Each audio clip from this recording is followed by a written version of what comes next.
20億円の遺産はいらない？中山美穂さんの長男が相続放棄を選んだ驚きの理由。中山美穂さんの相続税問題を税理士が解説します。この動画を最後まで見ると税金の不条理が解決します。1、夢の印税生活か、それとも破産の始まりか。もし皆さんの元に突然20億円の遺産が舞い込んできたらどうしますか？普通なら一生遊んで暮らせると喜ぶ場面ですよね。ところが2026年4月、国民的スターである中山美穂さんの長男があえてその20億円を全て放棄したというニュースが世間を騒がせています。パリで暮らす彼がなぜ莫大な資産を捨ててまで逃げ出さなければならなかったのか。そこには日本の法律が突きつける残酷な現実が隠されていました。2、恐怖のカウントダウン。10ヶ月以内に11億円用意せよ。そもそもなぜ20億円もあるのに困るのでしょうか。その答えは日本の相続税が世界でもトップクラスに厳しいからです。今回のケースで試算される税金はなんと約11億円。しかも日本の法律では10ヶ月以内に現金で一括払いするのが大原則です。遺産が全て預金なら話は簡単ですが、芸能人の場合はそうもいきません。20億円の正体はヒット曲の印税を受け取る権利や高額な不動産といったすぐにはお金に換えられないものばかり。将来お金が入る権利があるんだから今すぐ11億円払ってねと国から言われてしまうのです。3、子にも銀行も助けてくれない。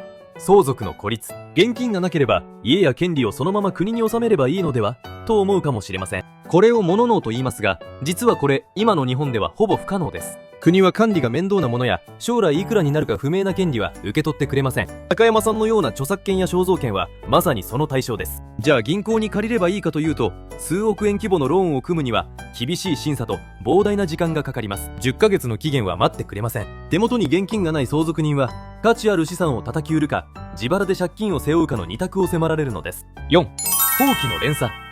長男が逃げたら次は誰が困る。今回長男が放棄を選んだことで問題は解決したわけではありません。法律上相続権は次の順位である親族へと移っていきます。いわば11億円の納税義務という爆弾を親族間で回し合うような状態です。自分が相続して借金を背負うくらいなら日本で実情を知っている親族に任せたい。あるいは家族で共倒れするのを防ぎたい。海外で平穏に暮らす長男にとってこの決断は決して無責任ではなく、自分と今の生活を守るための極めて冷静な究極の防衛策だったと言えるでしょう。5、20億円の福袋を開けない勇気。私たちは遺産ラッキーと思いがちですが、中身が見えない20億円の福袋にはとんでもないリスクが詰まっていることもあります。特に今の日本の税制では価値がある資産ほど持っているだけで罪になるような局面さえあるのです。今回のニュースは私たちに資産を守る難しさと捨てる勇気の重要性を教えてくれています。皆さんがもし同じ立場だったらこの11億円のギャンブル挑みますか？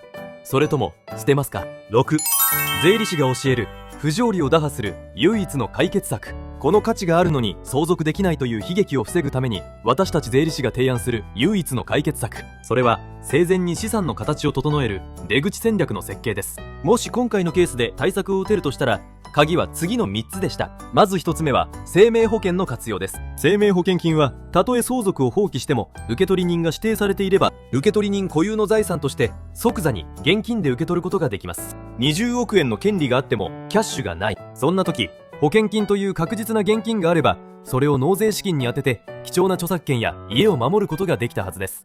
2つ目は資産の組み替えです。今回のように管理が難しく換金しにくい不動産や権利がそのまま残っていると相続人は身動きが取れません。元気なうちに一部の不動産を売却して現金化しておく、あるいは収益性の低い資産を換金しやすい資産へ組み替えておく。残された人が10ヶ月以内に売らなくて済む状態を親が作っておくことが最大の愛情と言えます。そして3つ目は遺言書による役割分担です。誰がどの権利を継ぎ誰が納税を担当するかを明確にし、必要なら納税資金用の口座を分けておく。特に海外にいる相続人がいる場合は日本での手続きを誰が代行するかまで決めておく必要があります。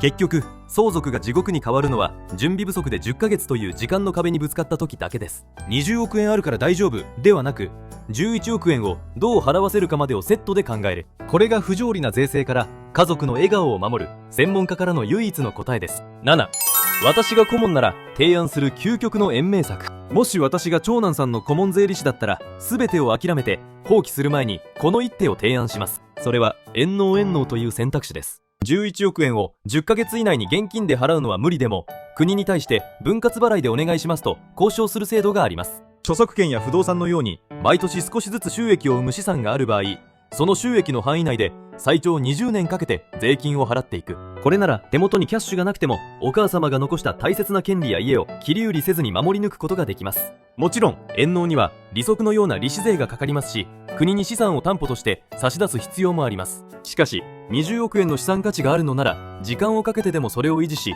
次の世代へつないでいく価値は十分にあるはずです。一括で払えないから終わりではありません。法律が認める猶予をフルに活用し、資産が持つ稼ぐ力で税金を完済していく。専門家とともに粘り強く交渉すれば、放棄という極端な道を選ばずに済む第三の道が見えてくるのです。いかがでしたか？この情報が役に立ったらいいねとチャンネル登録でもいかがでしょう。